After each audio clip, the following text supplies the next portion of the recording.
നമസ്കാരം. കോൺഗ്രസിൽ ഞാനായിരിക്കും മുഖ്യമന്ത്രി തുടങ്ങിയ ചർച്ചകൾ കേൾക്കാൻ തുടങ്ങിയിട്ട് എത്രയോ കാലമായി. പുതിയ സർക്കാർ ഏതുമാവട്ടെ BLM കൂടെയുണ്ട്. പുതിയ സർക്കാരിന് ആശംസകൾ. രാജ്യത്തെ ഏറ്റവും വലിയ multi state housing cooperative society, എല്ലാവർക്കും ഭവനം, PLMന്റെ ലക്ഷ്യം. തെരഞ്ഞെടുപ്പൊക്കെ വരുന്നതിന് മുൻപേ കേട്ടു തുടങ്ങി. VD Satheesan, Ramesh Chennithala, K Sudhakaran, Sunny Joseph, KC Venugopal, ഒടുവിൽ കൊടിക്കുന്നിൽ സുരേഷിൻ്റെ പേര് വരെ പറഞ്ഞു കേട്ടു. അപ്പം മുഖ്യമന്ത്രി കുപ്പായവും തുന്നി നിരവധി പേരാണ് കോൺഗ്രസിൽ ഇങ്ങനെ കാത്തിരിക്കുന്നത്. പക്ഷേ CPMൽ ഇനിയിപ്പോൾ മൂന്നാം ഭരണം വരികയാണെങ്കിൽ മുഖ്യമന്ത്രി ആരാകും എന്നതിൽ ഒരു സംശയവുമില്ല. ധർമ്മടത്ത് പിണറായി വിജയൻ ജയിക്കുകയാണെങ്കിൽ മുഖ്യമന്ത്രി അദ്ദേഹം തന്നെ ആയിരിക്കും എന്ന് അവർ തന്നെ പറയാതെ പറയുന്നു. പക്ഷേ ഇടതുപക്ഷം ജയിക്കണം. KK ശൈലജയുണ്ട്. പേരാവൂർ മത്സരിച്ച് ജയിച്ചാൽ ഒരുവിധം ഓക്കെയാണ്. MP ഗോവിന്ദൻ മത്സരിക്കുന്നില്ല എങ്കിലും മുഖ്യമന്ത്രിയാകാനുള്ള സാധ്യത തള്ളിക്കളയാനാവില്ല. കളമശ്ശേരിയിൽ P രാജീവുണ്ട്. അദ്ദേഹത്തിൻ്റെ പേര് തള്ളിക്കളയാനാവില്ല.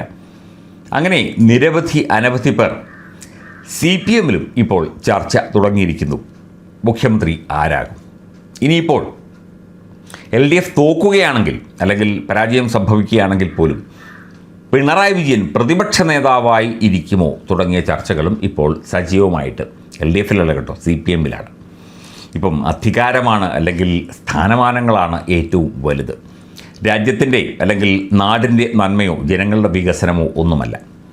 അടുത്ത തെരഞ്ഞെടുപ്പിൽ താൻ ജയിക്കുകയാണെങ്കിൽ താൻ തന്നെ മുഖ്യമന്ത്രി എന്ന് പിണറായി വിജയൻ സഖാവ് തീരുമാനിച്ചു കഴിഞ്ഞു എന്നാണ്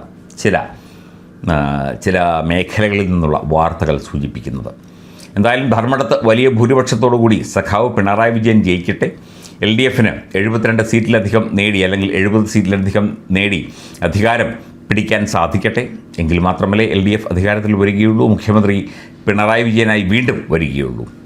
അതിനിടയിലൂടെ കോൺഗ്രസിലെ മുഖ്യമന്ത്രി ചർച്ചയും കാര്യങ്ങളുമുണ്ട്. ഇവിടെ ജനങ്ങളുടെ കാര്യങ്ങളോ അല്ലെങ്കിൽ നമ്മുടെ സംസ്ഥാനത്തിൻ്റെ അടുത്ത വികസന നടപടികളോ നമ്മുടെ സംസ്ഥാനത്തിന് ഗുണകരമാകുന്ന കാര്യങ്ങളോ ഒന്നും ഈ തെരഞ്ഞെടുപ്പിൽ ഒരു കാലത്തും ഒരു മുന്നണിയും ചർച്ച ചെയ്തില്ല.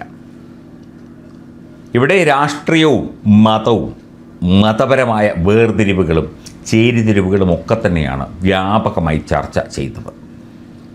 ഇന്ന ജാതിക്കാർ അല്ലെങ്കിൽ SDPക്കാർ ആർക്ക് വോട്ട് ചെയ്യും, NDFകാർ ആർക്ക് വോട്ട് ചെയ്യും, ലീഗിൻ്റെ ഘടകങ്ങൾ ഏതൊക്കെയാണ്, ലീഗിന് ഉപമുഖ്യമന്ത്രി സ്ഥാനം കൊടുക്കുമോ, മുഖ്യമന്ത്രി ഞാനായിരിക്കുമോ അല്ലെങ്കിൽ ഇന്നയാളായിരിക്കുമോ തുടങ്ങിയ കാര്യങ്ങൾ. അതായത് ജനങ്ങളെ മറന്നുള്ള ഒരുതരം രാഷ്ട്രീയ നെറികേടുകൾ അല്ലെങ്കിൽ രാഷ്ട്രീയ അപചയങ്ങളാണ് സത്യം പറഞ്ഞാൽ ഇവിടെ ചർച്ചയാകുന്നത്, ഇവിടെ നടക്കുന്നത്. ചില മാധ്യമങ്ങളും ഇതിനൊക്കെ ഒപ്പം കൂടുന്നു എന്നതാണ് ഏറ്റവും ദുഃഖകരമായ കാര്യം.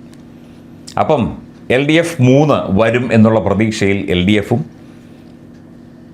മൂന്നാമത് മുഖ്യമന്ത്രിയാകും എന്നുള്ള പ്രതീക്ഷയിൽ സഖാവ് പിണറായി വിജയനും എപ്പോഴെങ്കിലും ഏതെങ്കിലും തരത്തിൽ മുഖ്യമന്ത്രിയാകും എന്നുള്ള പ്രതീക്ഷയിൽ MP ഗോവിന്ദനും P രാജീവും KK ശൈലജ ടീച്ചറും UDF ജയിക്കുകയാണെങ്കിൽ താൻ തന്നെ മുഖ്യമന്ത്രി എന്ന് ഉറക്കെ പ്രഖ്യാപിച്ചുകൊണ്ട് VD സതീശനും ഒരു പിന്നാക്കക്കാരനായ മുഖ്യമന്ത്രി വേണ്ടേ കേരളത്തിന് എന്ന് ചോദിച്ചുകൊണ്ട് കൊടിക്കുന്നിൽ സുരേഷും ഞാനാണ് രാഹുൽ ഗാന്ധിയുടെ സ്വന്തം ആൾ, ഞാൻ തന്നെ മുഖ്യമന്ത്രിയാകണം എന്ന് പറഞ്ഞുകൊണ്ട് KC വേണുഗോപാലും ഒക്കെ തന്നെ ഇവിടെ കേരളത്തിൽ ഇങ്ങനെ കറങ്ങി നടക്കുകയാണ്, ഇപ്പോഴും നടക്കുകയാണ്. കേരളത്തിലെ ജനങ്ങളെക്കുറിച്ചോ കേരളത്തിലെ സാമ്പത്തിക പ്രതിസന്ധിയെക്കുറിച്ചോ കേരളത്തിലെ ജനങ്ങൾ പട്ടിണി കിടക്കുന്നതിനെക്കുറിച്ചോ കേരളത്തിലെ ജനങ്ങൾ പാമ്പ് കടിയേറ്റ് മരിക്കുന്നതിനെക്കുറിച്ചോ ഇവിടെ അടിക്കടി പവർ കട്ട് വന്ന് ജനങ്ങൾ വെന്തുരുകുന്നതിനെക്കുറിച്ചോ ഒന്നും ആർക്കും പറയാനില്ല ഇപ്പോഴും. ഇതാണ് നമ്മുടെ അവസ്ഥ. ജനങ്ങൾ വെറും മണ്ടന്മാർ തന്നെ എന്ന് വീണ്ടും ഈ നേതാക്കൾ ഉറക്കെ വിളിച്ചു പറഞ്ഞുകൊണ്ടിരിക്കുന്നു. എന്നിട്ട് ഇവർക്കൊക്കെ KJ വിളിക്കുവാൻ കുറേ ആളുകളും. അതാണ് ഏറ്റവും കഷ്ടം.